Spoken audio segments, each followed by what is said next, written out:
La Liga is officially back, and it's back with a bang, guys. On Thursday evening, tomorrow evening, it's going to be Sevilla against Real Betis. It's the Derby Sevillano, it's the big derby between Sevilla and Real Betis. Both teams with a lot at stake right now, the La Liga, it's going to be coming back with a bang, and this is a massive, massive game. Both teams, they kind of need points for different reasons, and we're going to be discussing all of that in today's video. It's the preview of Sevilla versus Real Betis. So this game, guys, will be coming to us at 9 o'clock UK time, and that's going to be an empty Sánchez Pizjuán stadium, a stadium with usually such great atmosphere, especially for a game of this calibre, but there's going to be no fans, of course, and we know that that's the case with football now, no fans in the stadium, but there's still, of course, a lot at stake. We've seen it with the Bundesliga, big games, they're played without fans now, that's just the way it is.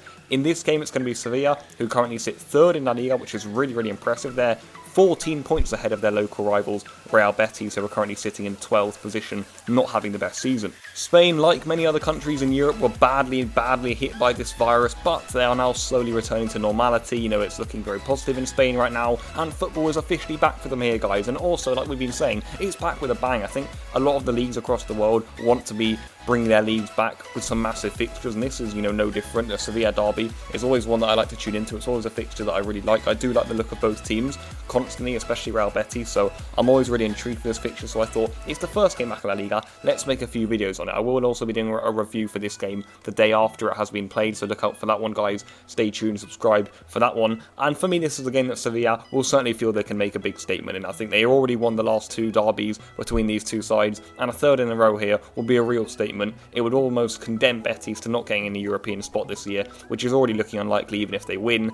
And it would put Sevilla in a really, really good spot to get Champions League football, which is going to be their goal for the remainder of this season. Lopetegui's side have actually had quite a fine season on paper with a number of victories to their name. They're currently sitting third in the table, like we mentioned, which for me is quite some achievement considering how much of a competitive league and such a strong league that La Liga is. You look at some of the sides below them, Atletico Madrid, Real Sociedad, Getafe, got Valencia below them, of course. Loads of really great teams, and Sevilla were on a really solid run of form before the stop in football, and I think now they'll really just be trying to consolidate their form, get victories under their belt, and there will be teams, chasing them from behind. The likes of the sides we mentioned before, such as Atletico Madrid, Sociedad, they're not going to roll over and let Sevilla take this top 4 spot easily, but Sevilla, they're in a good spot to go and make it now. They're a few points ahead, they're in third position, and that's really, really impressive. It's just all about now, can they keep their squad fit, and can they get Champions League football, which would be a really, really impressive achievement, like I've mentioned and drilled home a few times now, just because I think how competitive La Liga is this season. The top 8 teams are all really, really good sides, and you don't want to be playing them. So I think if they get a Champions League spot, and if they get third even, I mean, wow, what an achievement that would be for Lopetegui and his team. Betis, on the other hand, guys, this is usually, a game that's quite close together. The teams are decently evenly matched, and on paper, maybe they are. But in this campaign, Betis have massively struggled, guys. A side I always love watching, especially when Setien was the coach. Of course, he's now at Barcelona. But I just thought when Rubi came in to replace him, that was a good addition. Rubi, he got Espanyol into Europe last season, guys. Espanyol now without Rubi are 20th in La Liga, so that's a testament to how much of a great coach he was. A really good manager, someone who I thought could make Betis a little stronger defensively, give them that consistency, but it just hasn't worked out, guys. I was thinking this season, can they compete? Can they really push on to the European spots? Maybe even a Champions League spot, but it's been nothing of that sort, guys. They've been massively below par, and honestly, right now, they have little to play for. Indeed, guys, Betis are now currently 8 points off the drop zone and 12 points off any European spaces, which just isn't really good enough.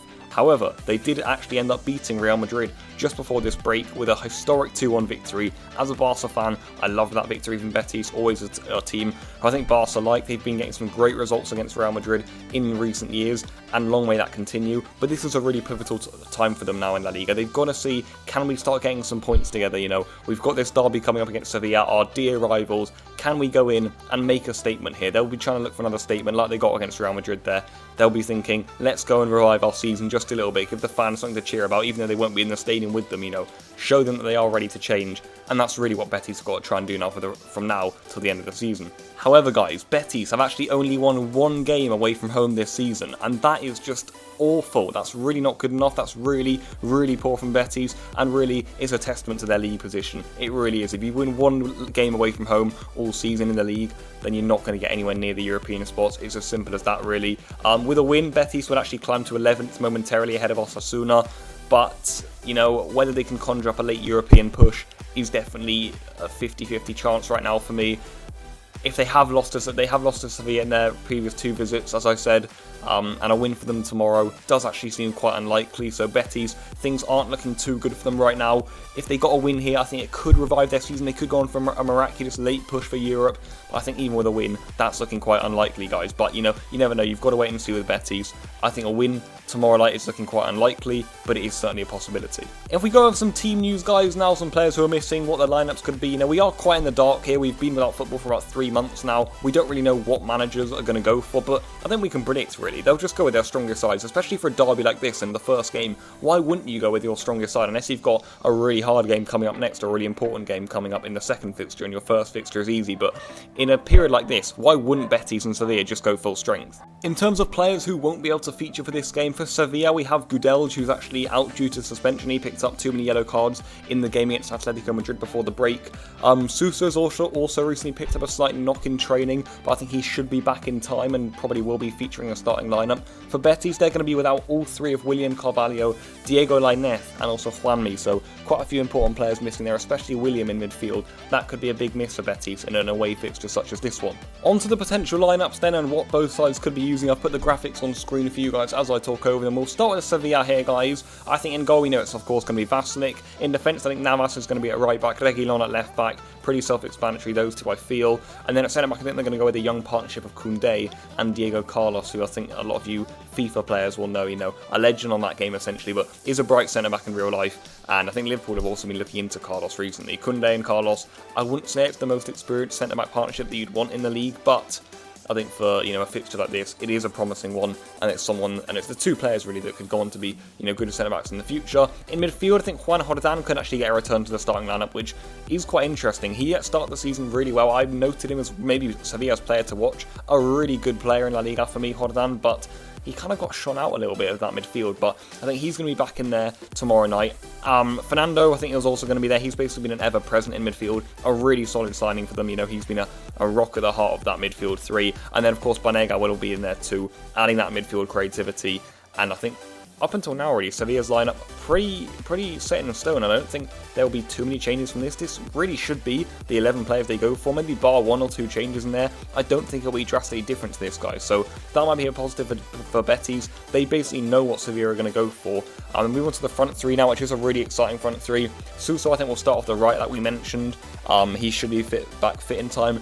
Luke de Jong will be starting through the middle. He's missed a number of big chances in La Liga this season, but does still have quite a few goals to his name, and is a striker that I do actually like, so he'll be up front. And on the left or on the right, it depends on where Sousa or Ocampos play, but of course, there will be Ocampos there. He's a great player who I really like with the number 5 jersey, and he's been great for Sevilla this season. He really has been. He's been rumoured with a few moves elsewhere, actually. I saw there was a link with him and Reguilon, maybe doing a swap deal with the Real Madrid team. I don't really know about that. I think that's kind of died down now, but he's a player I really like, Ocampos, and he's certainly impressed with Sevilla this season. So, as a whole, Sevilla's team is looking really, really solid, and it's a team that can certainly get Champions League football. If we go on to the Betis lineup now, as we mentioned, they are going to be without William Carvalho. Diego Lainez and Juanmi probably wouldn't have played anyway, but this is the sort of team we can expect. Robles will be playing in goal, of course. Emerson on loan from Barcelona at right back.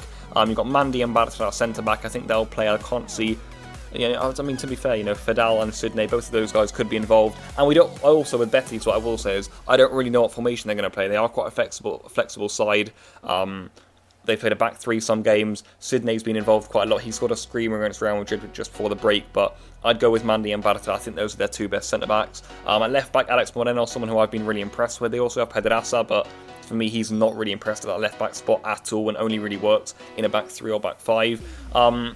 Then they've got sort of like a 4-3-3, 4-5-1, 4-1-4-1 sort of thing. Either way, there'll be 3 centre mids and 2 wingers and then a striker, really, sort of thing. At the heart of that midfield, I think it'll be Guido Rodriguez, quite a good young player, actually. I think a player that maybe a few, you could say, bigger clubs were looking at, but he went to Betis, and similar sort of thing can be said for Fekir, who's had a great season so far. He could be starting off the right-hand side today, drifting inside. That might starve Betis of some width down there, but, similar to Messi at Barca, if you do have the quality, then the width doesn't even play that much of a factor once you drive inside and you have that much quality on your left foot, like Fekir does. So he's someone who I think we should really be looking out for tomorrow night. Guardado and Canales also, 2 really gifted players in there, and you look at Betis' side, and this is what I mean, guys. They've got a lot of really quality players, a lot of players who you think, I want to go out and watch this team play, but they haven't really been performing, guys. And Canales, another player who I really like, someone who maybe could be getting to the Spain team too, soon.